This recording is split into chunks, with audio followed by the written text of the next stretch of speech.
for whoever wants to take it, kind of what did you see as kind of the biggest thing that kind of went wrong there early in the second half as they went on that run? Man, I mean, it's a couple like tic-tac plays where they get the loose ball, the rebound 50-50 ball. When you give a team like that any type of life or opportunity, they usually capitalize. So I think that's just the biggest thing we took from this game. Like, we was right there, but when you give any great team like that opportunity to capitalize, they usually do, and that's how you look up and you're down big time. Question? No. Okay. This is the first of, I guess, a handful of jumbo front courts you guys are going to play this year in Big Ten play. What needs to, I guess, improve in the front court in order to better shape up against those type of front courts going forward? Yeah, I think just our physicality. Going into it, we knew Purdue and those two bigs especially were going to bring a lot of physicality. So, in this league, no matter what team you're playing, they're going to give you your best shot. It's going to be a physical league that we're in. So every night going forward, we know how physical we need to be. And, with, like you said, with that jumbo lineup with those two bigs attacking every rebound, we got to match their physicality going forward. And whatever team that has two jumbo bigs like that or whatever it is that they have, just matching their physicality or exceeding it. Michael up front. Nick, he's obviously not here, but how is John handling the struggles that he's been going through? And I guess, what more do you guys need from him going forward? Yeah, I mean, I think honestly, I think, when you get in foul trouble, I've been in that position too. It kind of throws your rhythm off. So it's hard to get back in rhythm there. But, John's been a great leader every single day in practice. Just his approach, and we were just talking in the locker room, we just got to get one. You get one where we see, what it takes every single night. But once we get over that hump and get one, I think, this team going to get rolling. So, we coming back ready tomorrow. And I'm excited to get back to work. We're just focusing on getting one. And once we get one, we can, stack them. We're going to go Jim and then John up here in front here, please. Joel, and with you guys have 5 losses, but where's your concern level at with the margin of defeat in these losses? This one ends at 16, but it was 25 at one point. Are you concerned that you guys aren't competitive enough at times? Yeah, no, I'm not too concerned. I know what this team has, and I know what we're capable of. Obviously, like you said, the margins don't look too pretty, but I know what we're capable of, and moving forward, limiting that and flipping that outcome to the Badgers on top. That's our only focus. So focusing on us these next couple practices, and with this next game at UCLA, it's a quick turnaround. Just focusing on them tomorrow and getting back to work. John up front. Nick, 7 assists, 17 turnovers for you guys. 7 assists, 11 turnovers for you guys. Kind of what went wrong with some of those kind of early mistakes there for you guys, and kind of what were they doing to kind of maybe disrupt your ball movement a little bit more? I I just think they were physical. Not much that went wrong, in my opinion. I just think, as a unit, we just got to step in and hit them shots. Be confident, have some swag. I feel like them first 15 minutes we had some swag, and we was fighting and we was punching. So just carrying that swag and that grit all game. And knowing when you shoot, that shot is going in. And when we had that attitude, we got some of the best shooters in the country. And when they get it going, it's going to be fun. Michael up front here. Austin, you guys haven't been shooting the 3 well the last couple games. How are you feeling about the looks, and what's your level of confidence that you could get back on track? Everyone on our team can really shoot the ball. We just got to stay confident in ourselves, and we're getting really good looks. It's not like we're shooting bad ones.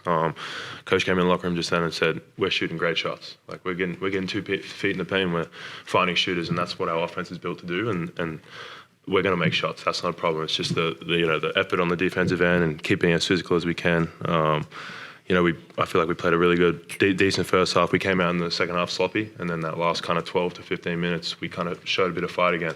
And we didn't make shots. That showed, we didn't make shots, and we still showed that we had fight. So I feel like that shows something in itself right there. Any more questions for the players? We get one in the back. I'm sorry, Cameron. Nick, Ozzie, there was a moment after a loose ball where it looked like, Nick, you had some strong words for Austin. Can you share what you wanted to communicate there? And Austin, how did you kind of take that and just kind of take the wisdom from the older player? Yeah, I don't really remember what situation instance you're talking about, but it's been a dream of mine to playing these type of games in these environments. So I want to win so bad, and you get emotional out there, and you have that that urge to just, get some certain messages across to each other. And when you're in a battle like that, most importantly, you got to stay composed. But I know Ozzy, and we have a good relationship. So, sometimes I can get on him, he gets on me. And, we're just going to keep building. There's no real comment on that. Like, Nick's one of our leaders. I've said to him out there, like, I need someone to yell at me if I'm in the wrong. I feel like I can take criticism well, and he's looking out for me, and I'll do the same thing for him. So if he gets on me, I take it as a compliment. He believes in me, and he knows I can do better. So I'll take that as a compliment when he gets off me like that. First of all, obviously, when you're playing a team this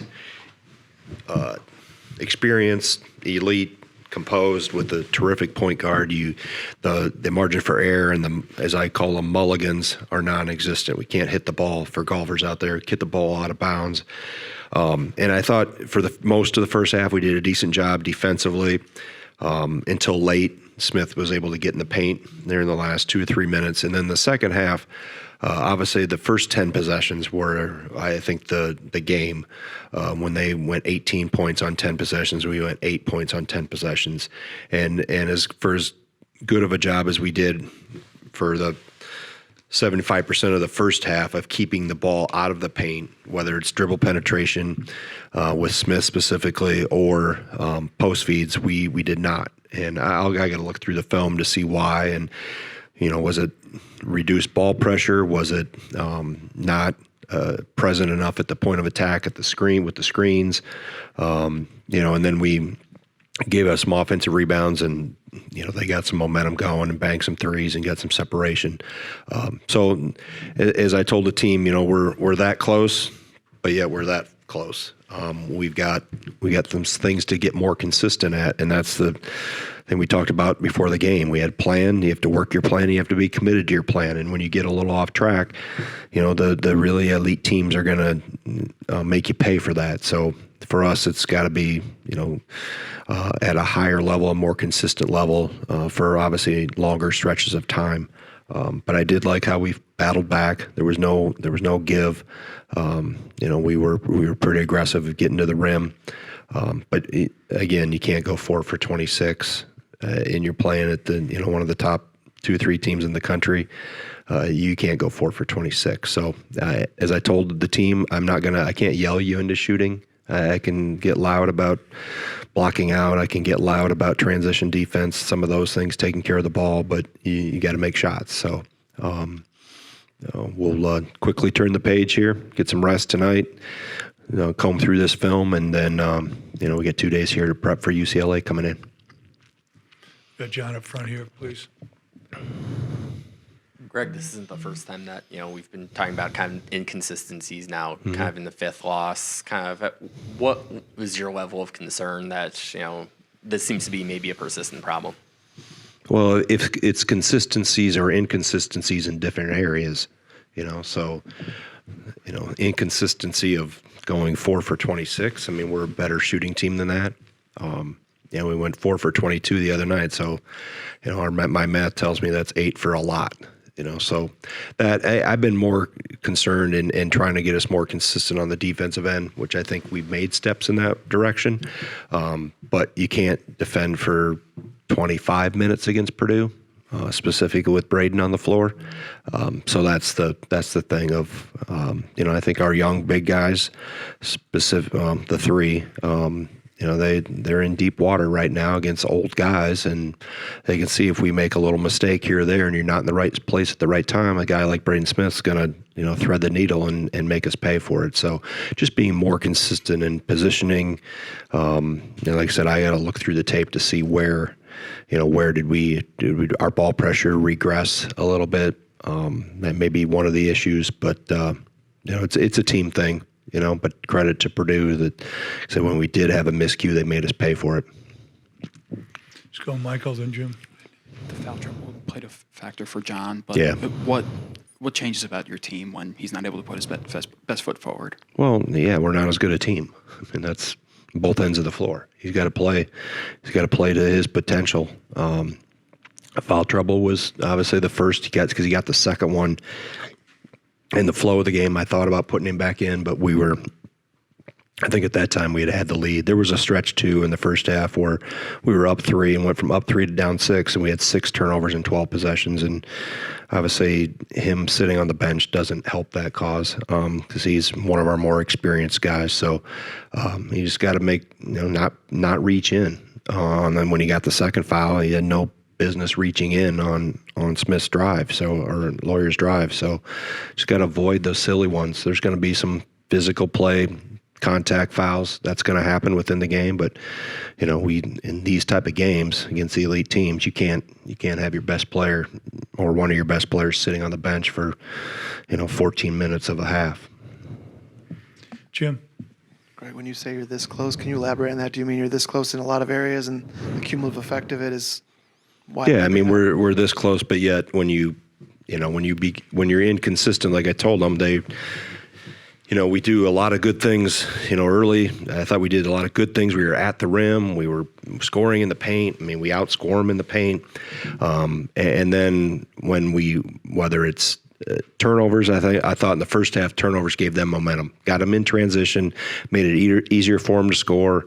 I thought we got them in the half court. We were doing a decent job in the first half, like I mentioned, keeping Smith leveled off and not letting him turn the corner and hit pockets and find shooters and all those things that he does. So it's, we were there for 15 minutes, and then we're this far away for another 20, 25. So it's a matter of getting everybody at a higher level all the time.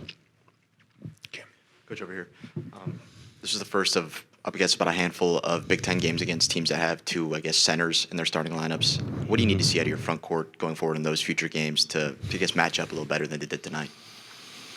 Well, it's everything I've just talked about. I mean, it's I haven't seen UCLA yet. I'll watch them tonight, start on them.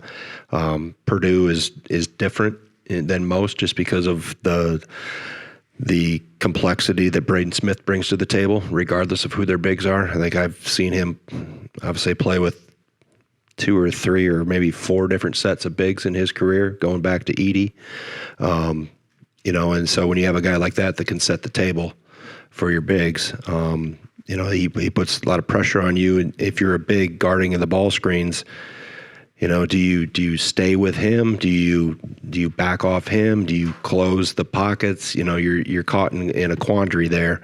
So I think it's a real credit. Their bigs are better. I mean, Ren's a really good player, but Braden Smith makes everybody better on that team. And when they put the bigs in the ball screens and then they just move Lawyer around a little bit, but by and large, it's in Braden Smith's hands 90% of the time.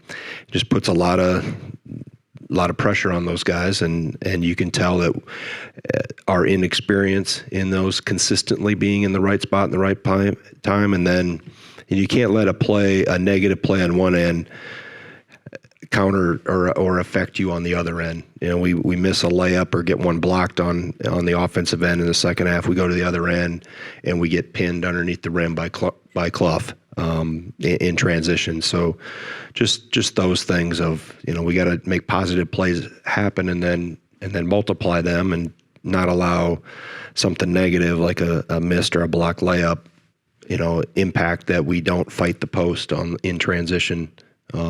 Going back the other way.